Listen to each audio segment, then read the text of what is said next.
Api, inilah akibatnya kalau suami berkhianat dan selingkuhan sok menang. Rumah lenyap, harta habis, gengsi anjlok.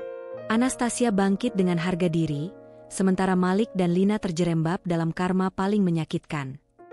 Malam itu, jam dinding di ruang tamu berdetak pelan, menusuk kesunyian rumah yang terasa asing. Anastasia duduk di sofa dengan tatapan kosong menembus jendela gelap. Angin malam masuk melalui celah tirai yang setengah terbuka, membawa hawa dingin yang semakin menegaskan kekosongan di dalam rumah. Malik, suaminya, belum juga pulang. Belakangan ini, jam pulangnya selalu bergeser. Jika dulu ia terbiasa tiba sebelum jam 8 dengan wajah lelah tapi penuh senyum, kini hampir tiap malam Anastasia mendengar deru mobilnya baru berhenti di halaman rumah menjelang tengah malam. Alasannya selalu sama, pekerjaan menumpuk, rapat mendadak, atau urusan kantor yang tak bisa ditinggalkan. Namun, setiap kali alasan itu terlontar, hatinya tak juga tenang. Yang membuat Anastasia semakin resah bukan hanya soal jam pulang Malik, tetapi juga perubahan sikapnya. Rumah yang dulu hangat kini dipenuhi percakapan singkat yang kaku. Malik kerap terlihat sibuk dengan ponselnya, dan seringkali wajahnya berubah tegang ketika Anastasia mencoba mendekat atau menanyakan sesuatu. Lebih parah lagi, ia mulai mencari-cari kesalahan kecil yang sepele. Masakan yang menurutnya kurang asin, meja yang sedikit berdebu, atau lipatan baju yang dianggap tidak rapi. Semua itu seperti potongan teka-teki yang menumpuk di benak Anastasia. Ia mencoba menenangkan diri, berusaha berpikir positif, namun tanda-tanda itu justru semakin jelas. Di sakunya suatu malam, ia menemukan sehelai struk belanja restoran mewah, tempat yang tak pernah ia kunjungi bersama Malik.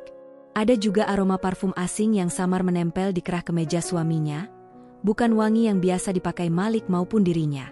Ketika ditanya, Malik selalu punya jawaban. Itu urusan kantor, katanya dingin, atau, kamu terlalu banyak berpikir. Ia bahkan sesekali tertawa kecil, seakan mencemooh kecurigaan istrinya. Tetapi di balik senyuman tipis itu, Anastasia melihat ada sesuatu yang ia sembunyikan. Sesuatu yang membuat jantungnya berdegup lebih cepat, campuran antara marah, takut, dan rasa tak berdaya. Malam demi malam, rasa curiga itu tumbuh liar, menjalar seperti akar yang menembus tanah. Anastasia mulai memperhatikan setiap gerak-gerik suaminya, setiap ekspresi yang muncul di wajahnya, setiap jeda dalam kalimatnya. Baginya, rumah yang dulu menjadi tempat bernaung kini berubah menjadi panggung ketidakpastian. Dan di tengah dinginnya suasana itu, ia mulai menyadari satu hal, kebohongan, sebaik apapun ditutupi, selalu meninggalkan jejak. Langkah kaki Anastasia terdengar berat ketika ia membuka pintu kafe kecil di sudut kota. Tangannya dingin, tapi jantungnya berdegup tak karuan. Ia sudah tahu siapa yang akan ia temui di sana. Perempuan bernama Lina, nama yang menghantui tidurnya, nama yang melukai harga dirinya, nama yang pelan-pelan meretakkan rumah tangganya.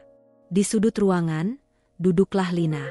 Wajahnya cantik, riasannya sempurna, pakaiannya ketat dan berkelas. Ada senyum tipis yang seolah penuh kemenangan ketika matanya bertemu dengan Anastasia. Senyum yang membuat darah Anastasia mendidih. Silakan duduk, kata Lina, nadanya penuh ejekan yang tersamar manis. Aku sudah pesan kopi untukmu. Jangan khawatir, aku tahu seleramu dari Malik. Kalimat itu seperti pisau.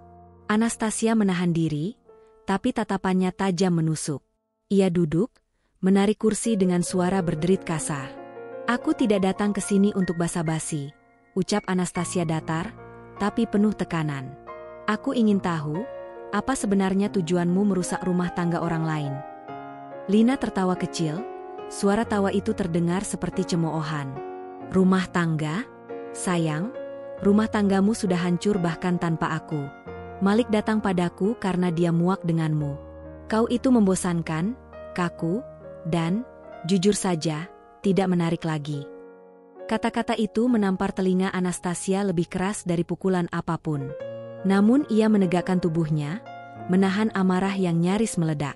Aku tidak akan pernah berbagi suami, apalagi harta yang aku bangun bersama Malik, balasnya tajam. Kalau kau pikir bisa masuk begitu saja, merebut apa yang bukan milikmu, kau salah besar. Aku tidak akan menyerahkan apapun. Lina menyandarkan tubuhnya ke kursi, menyilangkan kaki, lalu berkata dengan nada penuh kesombongan, "Oh, Anastasia, kau terlalu naif. Malik bukan milikmu. Lelaki tidak bisa dimiliki. Mereka hanya singgah di mana mereka merasa diinginkan. Dan jelas, dia merasa lebih diinginkan bersamaku." Suasana memanas. Mata orang-orang di kafe mulai melirik, merasakan ketegangan di meja itu. Tapi Anastasia tak peduli. Lidahnya siap memuntahkan semua yang selama ini ia tahan. "Perempuan murahan seperti kau memang tidak tahu malu," kata Anastasia, suaranya meninggi. "Hanya bisa numpang hidup dari lelaki orang. Kalau kau begitu bangga jadi peliharaan, silakan. Tapi jangan berharap aku akan mundur." Tatapan Lina berubah tajam, tapi bibirnya melengkung sinis. "Peliharaan? Setidaknya aku lebih bisa memuaskan Malik daripada kau. Kau pikir kenapa dia selalu pulang larut malam? Kau pikir dia sibuk kerja? Tidak, sayang. Dia sibuk denganku, di ranjang, di hotel-hotel mewah. Sementara kau, sibuk merajuk sendirian di rumah. Itu sudah terlalu jauh."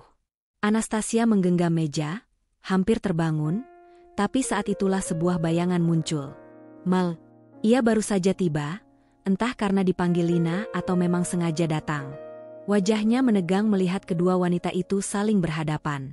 "Apa ini?" bentaknya, suaranya keras hingga beberapa pengunjung kaget. "Bagus, kamu datang," ujar Lina cepat, memasang wajah manis. "Aku hanya sedang menjelaskan pada istrimu, kalau dia seharusnya tidak lagi mengganggumu. Dia harus tahu tempatnya." Anastasia menoleh, tatapannya menusuk Malik. "Kau biarkan perempuan ini bicara seperti itu? Setelah semua yang kita jalani, ini balasanmu?" Malik terlihat gusar, keringat di dahinya bercucuran. "Anastasia, jangan mulai lagi. Aku sudah capek dengan semua curiga dan omelanmu." "Omelan?" Suara Anastasia meninggi. "Aku istrimu, Malik. Aku punya hak bertanya.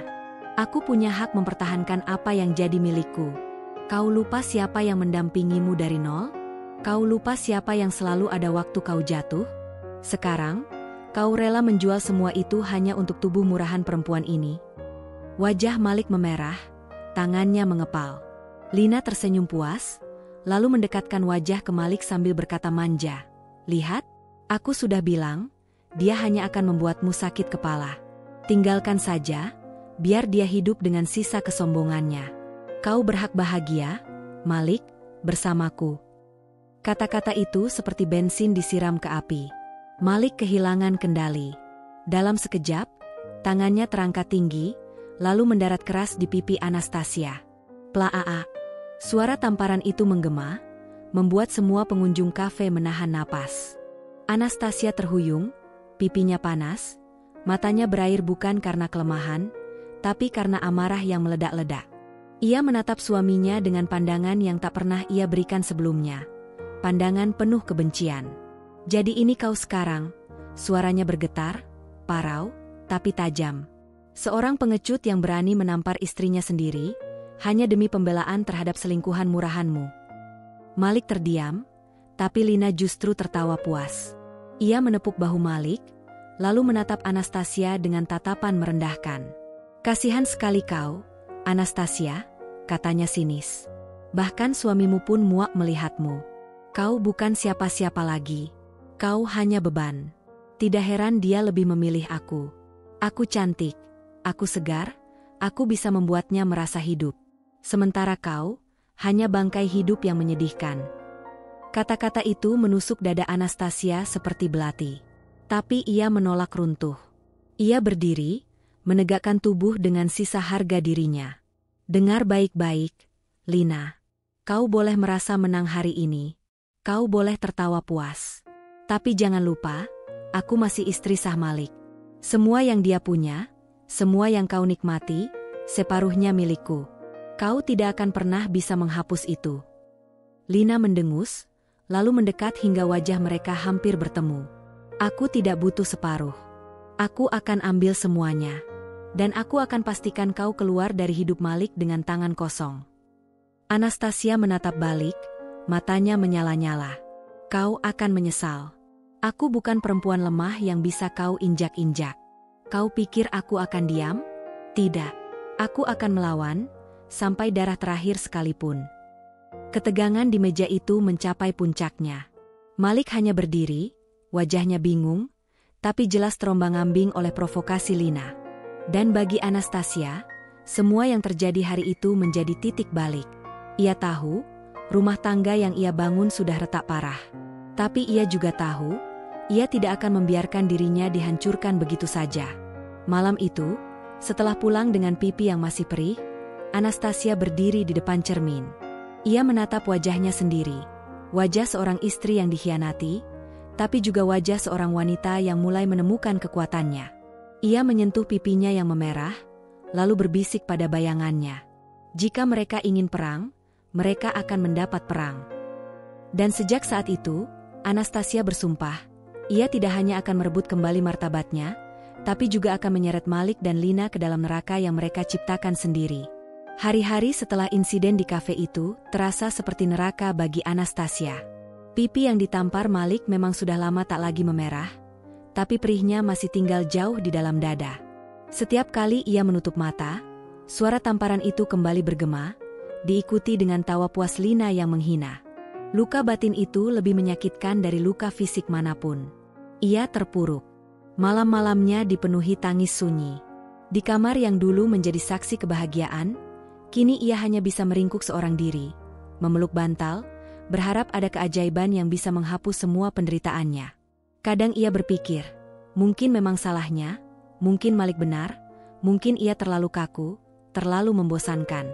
Namun setiap kali pikiran itu muncul, ia cepat-cepat mengingatkan dirinya. Tidak ada perempuan di dunia ini yang pantas diperlakukan seperti sampah. Tidak ada istri yang pantas dihina, dikhianati, lalu ditampar di depan selingkuhan suaminya. Perlahan, kesedihan yang menjeratnya berubah wujud. Tangisan malam-malam itu mulai mengering, dan yang tersisa hanyalah bara kecil di dalam dadanya. Bara yang semakin hari semakin membesar, menjadi api tekad. Suatu pagi, ketika matahari baru merangkak naik, Anastasia menatap wajahnya di cermin kamar mandi. Mata itu bengkak, garis lelahnya jelas, tapi ada sesuatu yang baru, ketegasan. Ia menyentuh pipinya sendiri, lalu bergumam lirih, "Aku tidak pantas diperlakukan begini. Aku bukan mainan. Aku bukan sampah. Aku adalah aku, dan aku berharga." Hari itu ia mengambil langkah pertamanya. Tanpa sepengetahuan Malik, ia menghubungi seorang teman lama yang kini berprofesi sebagai pengacara. Pertemuan mereka berlangsung di sebuah kantor kecil yang sederhana tapi rapi. Anastasia datang dengan tangan gemetar, tapi dengan hati yang sudah mulai bulat. "Saya ingin bercerai," katanya tegas, setelah basa-basi singkat. Pengacaranya, seorang pria parubaya bernama Surya, menatapnya penuh empati. "Apakah Anda sudah benar-benar yakin? Perceraian bukan hal ringan. Banyak hal yang harus dipertimbangkan. Harta, hak asuh, kehidupan setelahnya." Anastasia menghela napas panjang. "Saya sudah memikirkannya. Saya lebih baik kehilangan suami daripada kehilangan harga diri. Selama ini saya bertahan karena cinta, karena kenangan, karena takut sendirian. Tapi setelah apa yang terjadi, saya sadar, saya hanya menyiksa diri sendiri." Surya mengangguk pelan. "Kalau begitu, kita akan mulai siapkan dokumennya. Tapi saya harus jujur, Malik kemungkinan besar tidak akan menerima begitu saja. Terutama jika harta bersama ikut diperebutkan." Senyum tipis muncul di bibir Anastasia. "Saya tahu. Justru itu yang saya inginkan. Saya tidak akan membiarkan Lina dengan mudah menikmati apa yang selama ini saya bangun bersama Malik. Kalau mereka ingin bersama, biar mereka mulai dari nol, bukan dari keringat saya." Pembicaraan itu berlangsung lama. Surya menjelaskan detail demi detail. Pembagian harta, prosedur, kemungkinan Malik melawan. Anastasia menyimak dengan penuh perhatian. Setiap kata yang keluar dari mulut pengacara itu terasa seperti batu pijakan baru, meneguhkan jalannya. Ia tidak lagi ragu. Malamnya, ia duduk di ruang tamu sendirian. Rumah itu masih sama. Sofa abu-abu, meja kayu, rak buku, foto pernikahannya dengan Malik yang masih tergantung di dinding. Tapi kali ini, saat menatap foto itu, ia tidak lagi merasakan cinta. Yang ia rasakan hanya kemarahan dan penghinaan. Perlahan, ia melepas bingkai foto itu, membuka kaca pelindungnya, dan merobek fotonya sendiri menjadi potongan-potongan kecil. "Cukup," bisiknya. "Aku sudah selesai." Hari-hari berikutnya ia jalani dengan wajah tenang di depan Malik, seolah tidak terjadi apa-apa. Ia tidak lagi bertanya kemana Malik pergi, tidak lagi memprotes jam pulang yang semakin larut. Diamnya bukan tanda pasrah, melainkan strategi. Malik mengira ia sudah menyerah, sudah patah, sudah kalah. Padahal di balik ketenangan itu, Anastasia sedang menyiapkan senjata pamungkasnya. Di dalam hatinya, sebuah keyakinan tumbuh, hidup tanpa Malik jauh lebih baik daripada hidup dengan penghinaan. Ia bertekad, jika harus berjalan sendirian, ia akan melakukannya dengan kepala tegak, bukan dengan air mata. Ia akan menunjukkan pada Malik, dan terutama pada Lina, bahwa dirinya bukan perempuan lemah yang bisa diinjak sesuka hati. Sementara itu, setiap kali Malik mencoba berbuat manis atau meminta pengertian, Anastasia hanya menanggapinya dingin. Ia tidak lagi terbuai oleh janji-janji manis atau kata-kata palsu. Dalam pikirannya, hanya ada satu tujuan, melepaskan diri. Dan ketika akhirnya ia menandatangani berkas-berkas awal perceraian, tangannya tidak lagi gemetar. Justru ada rasa lega yang mengalir. Seolah ia baru saja membuka pintu menuju kebebasan, setelah sekian lama terkurung dalam penjara yang dibangun oleh pengkhianatan dan kebohongan. Hari itu, Anastasia resmi memutuskan jalan hidupnya sendiri. Bukan lagi sebagai istri yang setia ditampar harga dirinya, melainkan sebagai seorang perempuan yang berani berdiri tegak, meski harus melawan badai. Baginya, pertempuran baru saja dimulai. Liburan. Kata itu dulu berarti kebersamaan, tawa, dan memori indah bagi Anastasia. Tapi kini, kata itu justru berubah menjadi luka. Malik dengan entengnya berangkat liburan bersama Lina, perempuan yang secara terang-terangan telah merusak rumah tangga mereka. Bukan sekadar liburan biasa, tapi liburan romantis ke Bali, destinasi yang dulu menjadi impian Anastasia dan Malik ketika baru menikah. Malam keberangkatan itu, Anastasia berdiri di teras rumah. Ia melihat koper besar Malik dibawa keluar, diseret dengan terburu-buru menuju bagasi mobil. Lina menunggu di kursi penumpang, wajahnya berseri-seri, penuh kepuasan. Malik bahkan tidak berusaha menyembunyikan apapun lagi. "Jangan tunggu aku," kata Malik singkat, tanpa menatap istrinya. Anastasia hanya tersenyum tipis. "Tenang saja, aku tak akan menunggumu."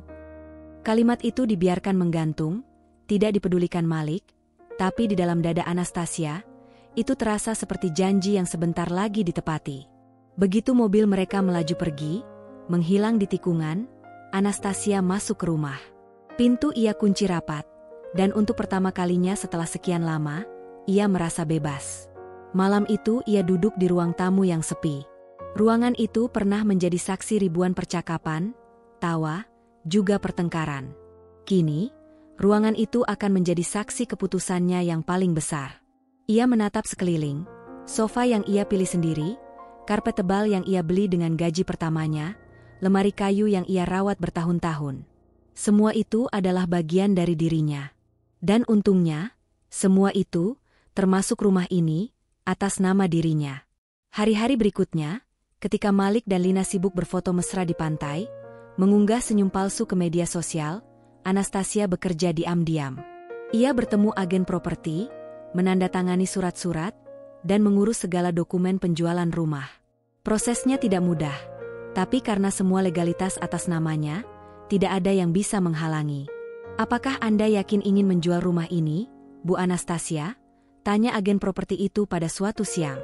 Anastasia menatap rumah besar itu, rumah yang dulu penuh kenangan. Matanya sempat berkaca-kaca, tapi ia mengangguk mantap. "Saya yakin, rumah ini tidak lagi menjadi rumah. Ini hanya bangunan kosong yang dipenuhi kebohongan. Saya ingin melepaskannya." Kontrak ditandatangani. Dalam hitungan hari, transaksi selesai. Uang hasil penjualan langsung masuk rekening pribadi Anastasia. Ia bahkan sudah menyiapkan rencana. Sebagian untuk memulai hidup baru, sebagian lagi untuk biaya pengacara dan proses perceraian yang akan segera bergulir. Setiap langkah ia jalani dengan hati yang mantap, meski kadang masih ada rasa sakit yang menusuk. Namun, rasa sakit itu kini menjadi bahan bakar. Ia membayangkan wajah Lina ketika tahu semua harta yang ingin ia rebut ternyata lenyap. Ia membayangkan wajah Malik ketika sadar, ia tidak lagi punya tempat untuk pulang. Malam terakhir sebelum ia pergi, Anastasia berjalan menyusuri setiap sudut rumah. Ia membuka pintu kamar, menyentuh lemari, menatap jendela yang menghadap ke halaman. Semua itu seperti perpisahan. Ia ingin mengucapkan selamat tinggal, tapi juga ingin menutup semua luka di dalamnya. Akhirnya, ia duduk di ruang tamu.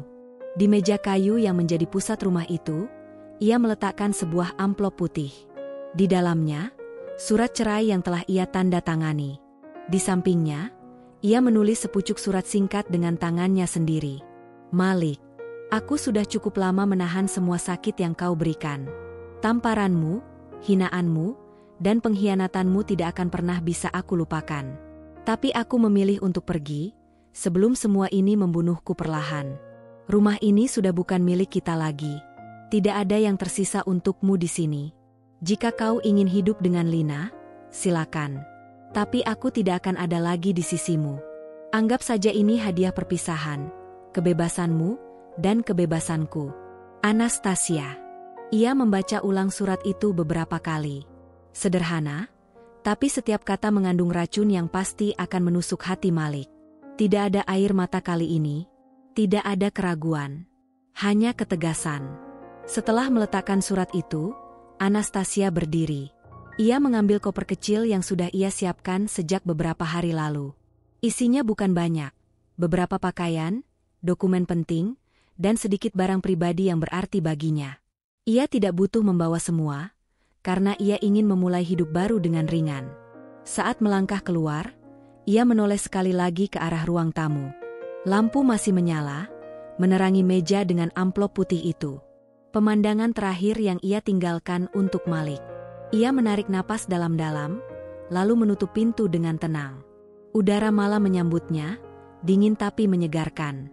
Ia berjalan menuju mobil kecil yang sudah menunggu di halaman, hadiah dari keluarganya yang dulu sempat ia abaikan demi menikah dengan Malik.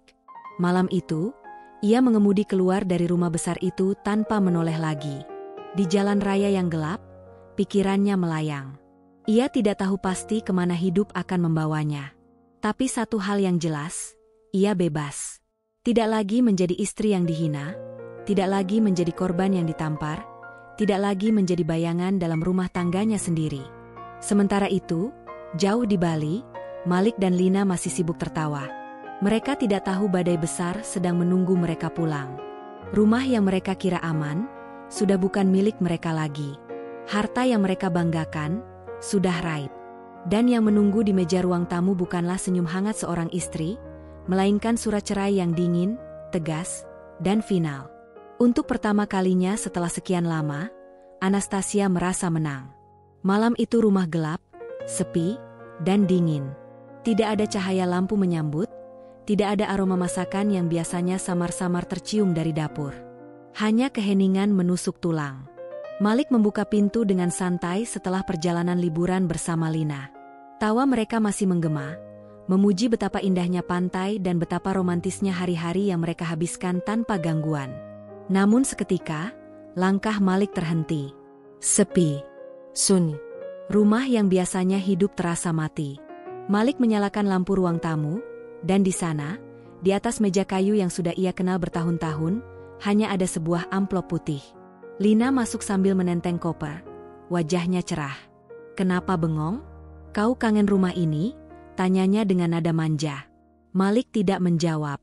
Tatapannya terkunci pada amplop itu. Dengan tangan gemetar, ia meraihnya, lalu membuka lipatan kertas di dalamnya. Wajahnya pucat ketika membaca kalimat demi kalimat yang ditulis dengan tulisan tangan yang jelas dan tegas. Surat cerai. Tidak, ini tidak mungkin, gumamnya parau. Lina mendekat penasaran. Apa itu? Malik menoleh dengan mata merah, menyerahkan surat itu. Lina membaca cepat, lalu bibirnya melengkung sinis. Jadi akhirnya dia menyerah. Bagus. Bukankah ini yang kau inginkan? Bukan begini caranya, bentak Malik tiba-tiba, membuat Lina tersentak. Kau tidak mengerti. Semua aset, rumah ini, uang tabungan, semuanya masih atas nama dia. Kalau dia benar-benar serius, aku bisa kehilangan semuanya. Lina terdiam sejenak, lalu tertawa kecil, mencoba meremehkan. Kau bisa bujuk dia. Dia kan lemah, pasti masih bisa dipengaruhi. Kau suaminya, Malik. Dia pasti belum berani benar-benar meninggalkanmu. Namun Malik tahu, surat itu bukan tulisan seorang wanita lemah. Kata-kata Anastasia di sana dingin, tajam, dan final. Ia merasa seperti dihantam palu godam. Panik merambat ke seluruh tubuhnya. Tanpa menunggu lama, ia melempar koper ke lantai, berlari ke kamar, memeriksa lemari. Kosong. Semua pakaian Anastasia sudah tidak ada. Di meja rias, laci-laci kosong. Bahkan bingkai foto mereka sudah hilang. Rumah itu benar-benar kosong dari jejak Anastasia. Tidak, dia tidak mungkin pergi sejauh ini, bisiknya. Lina menatapnya dengan wajah cemberut. Kau panik berlebihan. Dia hanya ingin menakut-nakutimu. Tapi Malik tahu, kali ini bukan sekadar gertakan. Ia segera meraih ponselnya, mencoba menelpon Anastasia. Nada sambung terdengar, tapi tak ada jawaban. Pesan yang ia kirim hanya centang satu. Anastasia memutuskan benar-benar memutuskan segalanya. Malam itu Malik tidak bisa tidur. Ia mondar-mandir di ruang tamu, kepalanya penuh bayangan. Lina berusaha menenangkannya, tapi setiap kali ia melihat amplop putih itu, darahnya mendidih. Ia merasa dikalahkan, dipermalukan, dan dirampas sekaligus. Keesokan paginya, ia mendapat kabar dari seorang kenalan. Anastasia terlihat di bandara, dengan koper di tangannya. Malik langsung meluncur ke sana, meninggalkan Lina dengan wajah muram penuh curiga. Suasana bandara ramai, penuh hiruk-pikuk orang-orang yang terburu-buru mengejar penerbangan. Malik berlari melewati kerumunan, matanya liar mencari satu sosok yang begitu ia kenal. Dan di sana, di dekat gerbang keberangkatan, ia melihatnya. Anastasia. Ia tampak tenang, mengenakan mantel panjang, koper di sampingnya. Wajahnya dingin, tapi ada ketegasan yang terpancar. Malik mendekat cepat, lalu meraih lengannya kasar. Kau pikir kau bisa kabur begitu saja? Suaranya menggema, membuat beberapa orang menoleh. Anastasia menoleh pelan, tatapannya menusuk. Lepaskan aku, Malik. Kita tidak punya urusan lagi. Tidak ada urusan lagi? Kau gila? Aku suamimu. Kau tidak bisa menceraikanku begitu saja. Suami? Anastasia tertawa dingin. Sejak kapan kau masih pantas disebut suami? Saat kau tidur dengan Lina? Saat kau menamparku di depannya? Jangan bercanda. Aku sudah muak, Malik. Malik semakin marah. Kau tidak tahu apa yang kau lakukan. Semua ini bisa hancur. Kau pikir kau bisa hidup tanpa aku? Anastasia berdiri tegak, suaranya lantang. Aku lebih baik hidup sendirian daripada terus dipermalukan. Aku lebih baik kehilanganmu daripada kehilangan harga diriku. Kau, Malik, bukan lagi apa-apa bagiku. Bukan suami, bukan pelindung, hanya seorang pengkhianat. Orang-orang mulai berkerumun, menonton pertengkaran itu. Malik semakin gelisah. Kau pikir kau bisa menang? Semua yang aku punya, semua yang aku bangun. Semua itu atas namaku. Potong Anastasia cepat, nadanya tajam. Rumah sudah kujual, uang sudah aman di tanganku, dan kau tidak bisa melakukan apa-apa. Jadi jangan pernah bermimpi kau bisa terus menindasku. Permainanmu sudah selesai, Malik. Wajah Malik memerah, tangannya gemetar menahan amarah. Aku tidak akan biarkan kau pergi. Anastasia menatap lurus ke matanya, penuh keberanian. Kau tidak punya pilihan. Aku sudah memilih. Lebih baik aku pergi, daripada terus jadi boneka dalam rumah tangga palsu yang kau ciptakan. Kau boleh bersama Lina, tapi jangan pernah harap aku akan tunduk. Aku tidak sudi berbagi, aku tidak sudi lagi dihina, dan aku tidak akan pernah kembali.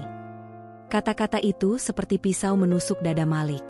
Ia terdiam, terengah-engah, matanya liar mencari kata-kata untuk melawan, tapi tidak ada lagi yang bisa ia katakan. Anastasia sudah menutup semua pintu. Suara pengumuman keberangkatan terdengar. Anastasia meraih kopernya, melangkah tanpa menoleh lagi. Malik hanya bisa berdiri, terengah, wajahnya campuran antara marah, panik, dan ketakutan. Di tengah keramaian bandara, satu hal jelas, Anastasia bukan lagi perempuan yang sama. Ia bukan lagi istri yang bisa ditampar dan dibungkam. Ia adalah wanita yang memilih kebebasannya, meski harus meninggalkan segalanya. Dan Malik tahu, untuk pertama kalinya dalam hidupnya, ia benar-benar kehilangan. Bandara siang itu dipenuhi hiruk-pikuk, deru roda koper, pengumuman dari pengeras suara, langkah orang-orang yang terburu-buru mengejar penerbangan. Namun di tengah riuh itu, sebuah lingkaran kerumunan terbentuk. Semua mata tertuju pada satu titik, Anastasia, Malik, dan Lina. "Jangan berani pergi," teriak Malik, suaranya parau tapi penuh amarah. Tangannya kembali mencengkeram lengan Anastasia, kali ini lebih kuat. Anastasia menoleh tajam, menepis kasar cengkeraman itu. "Lepaskan aku, Malik, kau tidak punya hak lagi menyentuhku." "Tidak punya hak?" Malik tertawa keras, suaranya nyaring membuat beberapa orang menutup mulut. "Aku suamimu. Nama kita masih terikat di catatan sipil. Kau pikir selembar kertas cerai itu bisa memutus semua ini begitu saja?" Belum sempat Anastasia menjawab, suara cempreng Lina ikut masuk. Ia baru tiba di lokasi setelah mengikuti Malik dengan wajah penuh cemberut. Begitu melihat Anastasia, matanya menyipit, bibirnya menyeringai. "Lihat dirimu, Anastasia," katanya lantang, seolah ingin semua orang mendengar. "Kau memalukan. Kau pikir dengan kabur membawa uang dan jual rumah, kau jadi pemenang? Kau itu cuma perempuan gagal, istri tak berguna yang tidak bisa menjaga suaminya sendiri." Anastasia menoleh, tatapannya dingin. "Dan kau, Lina, hanyalah bayangan. Kau bisa merebut tubuh Malik, tapi kau tidak pernah bisa merebut martabatku." Lina tertawa sinis. "Martabat? Kau tidak punya martabat. Kalau punya, kau tidak akan ditinggalkan suami." "Fakta sederhana, Anastasia, dia lebih memilih aku. Aku yang lebih cantik, lebih segar, lebih memuaskan. Kau hanya rongsokan tua yang tersisa." Kerumunan mulai berbisik-bisik. Beberapa orang terkejut dengan kata-kata kasar Lina, sebagian lain menatap Anastasia dengan simpati. Malik semakin tersulut. "Kau dengar itu?" Ia menunjuk Anastasia dengan telunjuk gemetar. "Dia benar? Kau pikir aku bisa betah dengan perempuan dingin seperti kau? Kau hanya tahu mengatur, mengomel, dan mengekang. Tidak ada yang menyenangkan dari hidup bersamamu." Anastasia berdiri tegak, wajahnya tetap tenang meski diteriaki di depan umum. "Kalau memang begitu, kenapa kau masih panik sekarang? Bukankah seharusnya kau bahagia aku pergi?" "Ah, aku tahu jawabannya. Karena semua yang kau punya ada di tanganku. Bukan Lina yang membuatmu bahagia, Malik. Kau hanya takut kehilangan harta." Kata-kata itu menghantam Malik tepat di dada. Wajahnya memerah, tangannya mengepal. Ia melangkah maju, suaranya meninggi. "Jangan pernah bicara soal harta. Semua itu hasil kerjaku." "Kerja?" Anastasia menyeringai. "Kerja siapa? Kau lupa siapa yang menopang bisnismu saat kau bangkrut dulu? Kau lupa siapa yang menanggung semua cicilan saat kau lari dari tanggung jawab? Semua itu aku, Malik. Aku yang berdiri ketika kau jatuh. Dan sekarang kau mau bilang semua ini hasil keringatmu? Jangan memutarbalikkan fakta." Kerumunan bersorak kecil. Beberapa mengangguk, jelas simpati pada Anastasia. Malik semakin terbakar malu. Lina menepuk lengannya, berusaha menenangkan tapi justru menambah minyak ke api. "Jangan dengarkan dia, sayang," bisik Lina keras-keras tapi sengaja agar terdengar. "Dia hanya cemburu. Kau sudah punya aku. Biar saja dia pergi dengan uang itu, toh cepat atau lambat dia akan habis juga. Lalu apa? Dia akan kembali merangkak, meminta belas kasihanmu. Perempuan seperti dia tidak bisa hidup sendirian."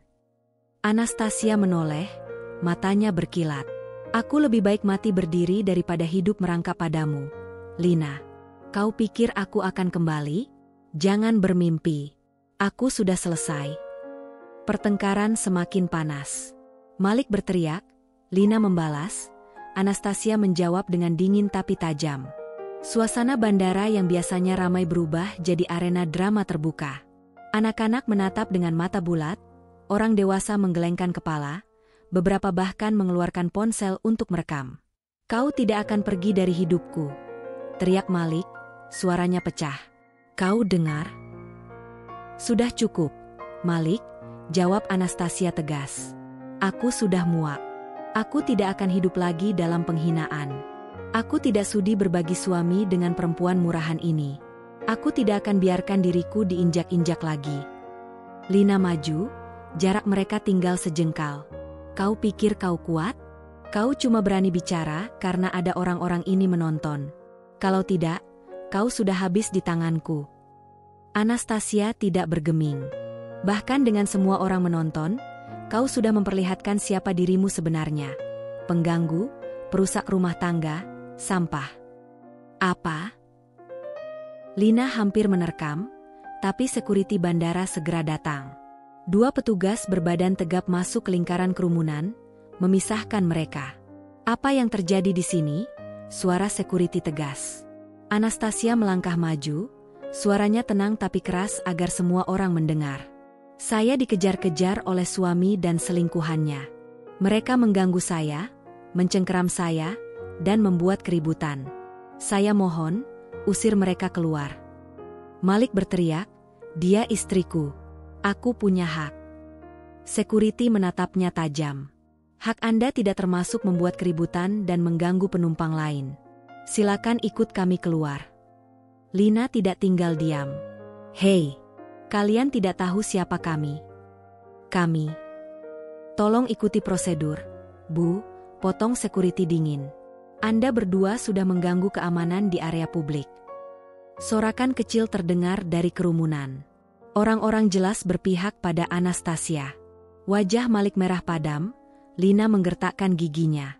Mereka berdua didorong keluar oleh security, dengan tatapan penuh malu. Anastasia berdiri tegak, memandang keduanya satu persatu. Ingat, Malik, hari ini bukan hanya akhir rumah tangga kita. Ini juga awal dari kebebasanku. Dan kalian akan hidup dengan aib ini selamanya. Langkahnya mantap, koper ia tarik tanpa ragu. Ia melewati kerumunan yang kini menatapnya dengan kagum.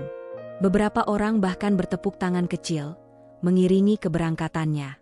Anastasia tidak menoleh lagi. Bagi Malik dan Lina, hari itu menjadi luka baru.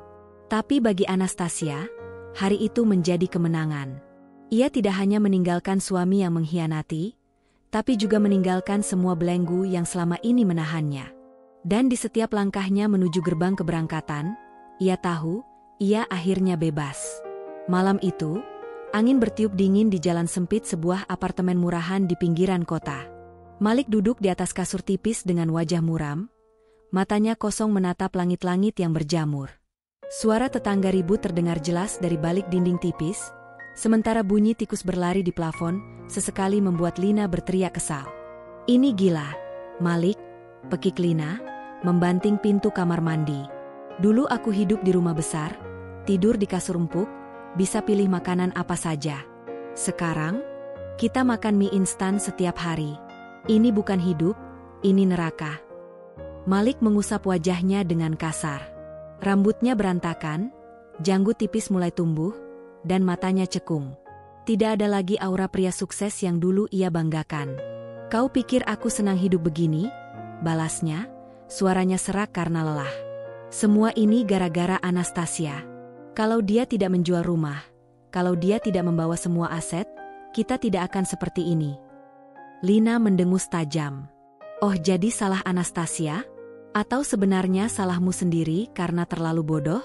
Kau yang bilang bisa mengatur semuanya. Kau yang bilang dia perempuan lemah yang bisa kita kendalikan. Nyatanya, dia menendang kita keluar dan sekarang kita jadi pengemis. Diam, Lina, teriak Malik, bangkit dengan emosi. Kalau bukan karena kau terus memprovokasi, aku tidak akan menamparnya di depan umum. Kalau aku bisa menahan diri waktu itu, mungkin dia masih mau bicara baik-baik. Hah, jadi sekarang kau salahkan aku? Lina melangkah mendekat, matanya menyala. Kau yang bodoh. Kau yang tidak bisa menjaga rumah tanggamu. Kau biarkan aku masuk. Kau biarkan aku menguasaimu. Kalau kau benar-benar lelaki, Anastasia tidak akan pernah berani tinggalkanmu. Jadi jangan lempar semua kesalahan ke aku. Pertengkaran itu meledak hampir setiap hari. Lina menuduh Malik gagal, Malik menyalahkan Lina penggoda. Rumah tangga terlarang mereka yang dulu penuh gairah kini, hanya dipenuhi caci maki. Tak ada lagi senyum manis, tak ada lagi panggilan sayang. Yang tersisa hanyalah dua orang yang saling menyesal, tapi terjebak dalam kebencian yang sama. Sementara itu, di sisi lain kota, kehidupan Anastasia perlahan berubah menjadi tenang. Ia menyewa apartemen sederhana namun bersih di pusat kota. Jendelanya menghadap ke taman kecil dengan pohon-pohon rimbun. Setiap pagi, ia membuka tirai dan membiarkan cahaya matahari masuk. Sesuatu yang dulu jarang ia nikmati karena terlalu sibuk meladeni drama rumah tangga Malik. Kini, setiap langkah terasa ringan.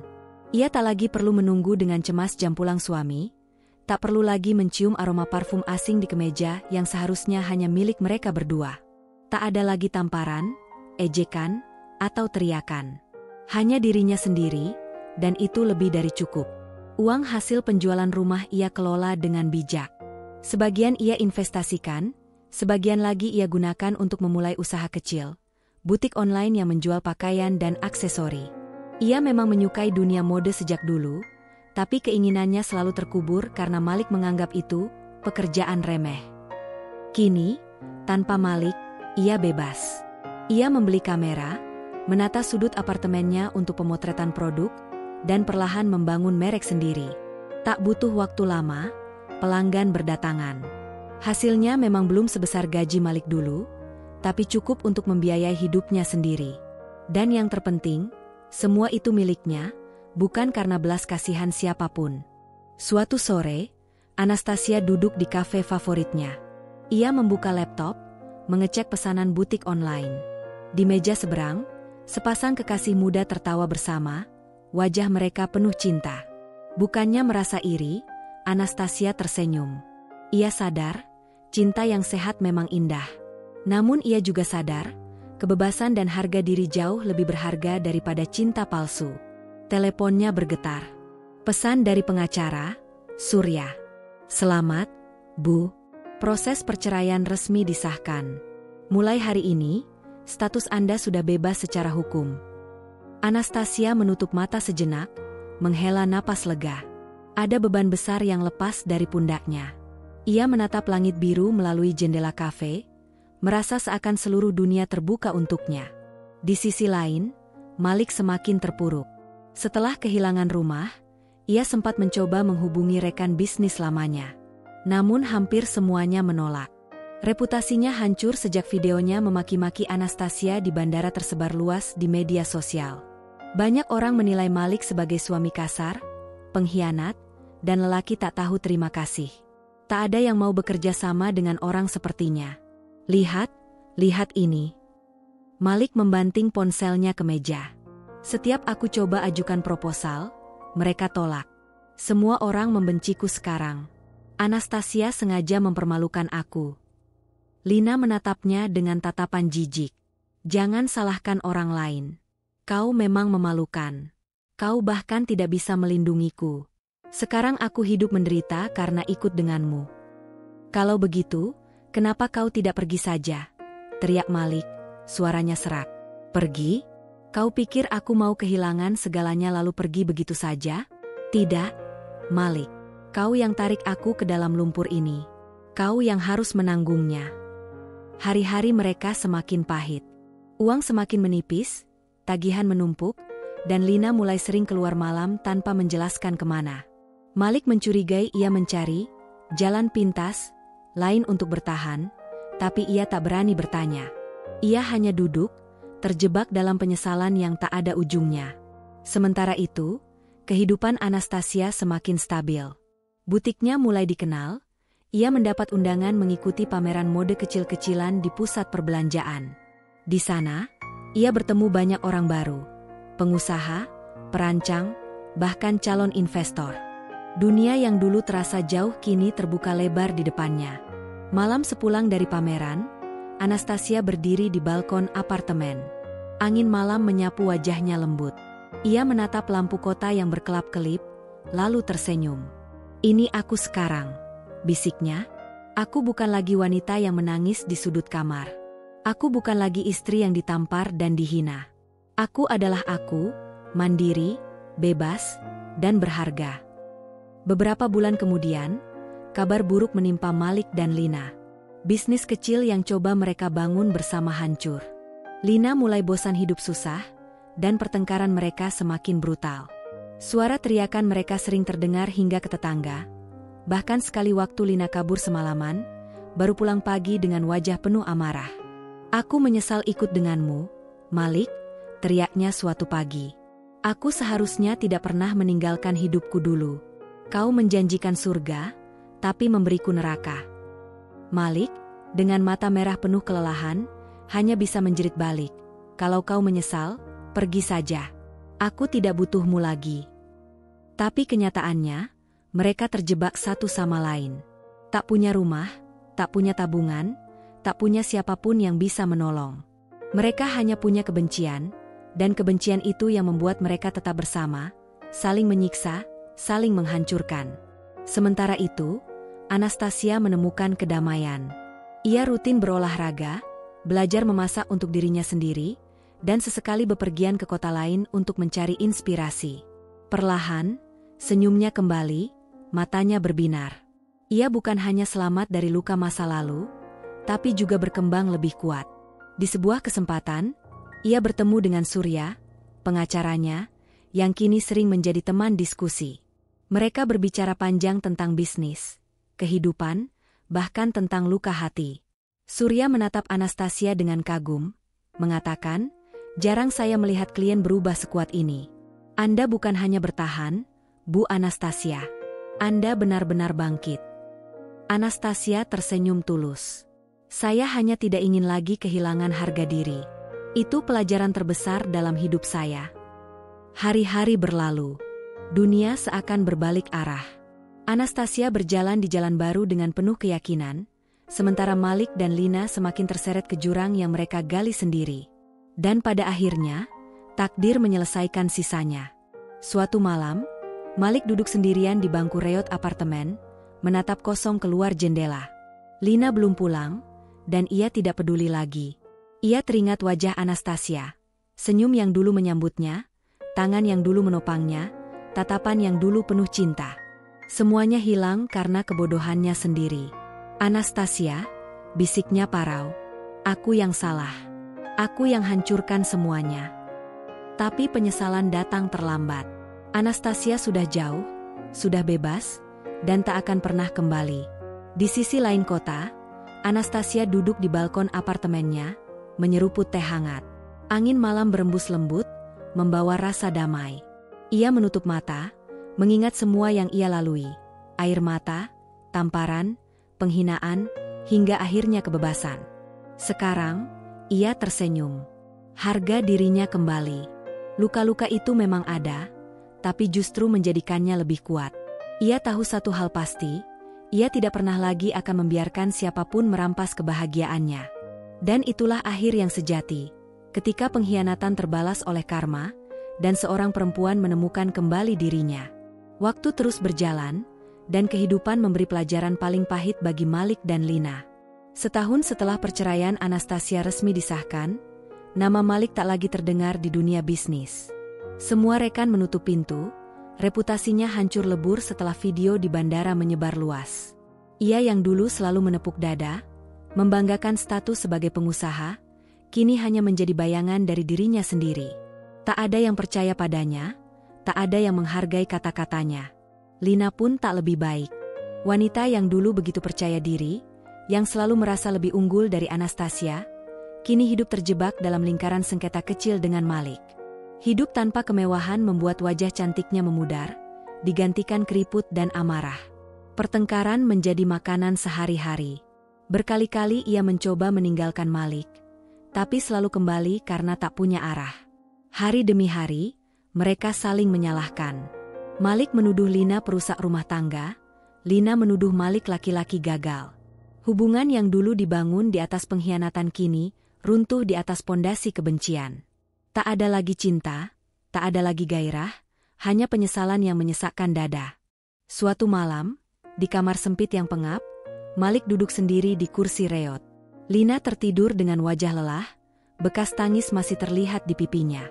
Malik menatap sekeliling, dinding berjamur, lampu redup, bau apek menusuk. Semua itu berbeda jauh dari rumah megah yang dulu ia tinggali bersama Anastasia. Air matanya jatuh tanpa bisa ditahan.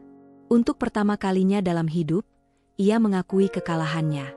Ia kehilangan semuanya, rumah, harta, nama baik, dan yang terpenting, perempuan yang benar-benar mencintainya dulu. Semua hilang karena keserakahannya sendiri. Sementara di tempat lain, Anastasia berjalan di taman sore hari dengan langkah ringan. Wajahnya cerah, matanya bersinar. Ia tak lagi dibebani masa lalu. Ia tahu, apa yang pernah menghancurkannya kini telah berganti menjadi kekuatan. Dan begitulah roda kehidupan berputar. Anastasia berdiri di puncak harga diri, sementara Malik dan Lina terperangkap di dasar jurang yang mereka gali sendiri. Karma telah bekerja.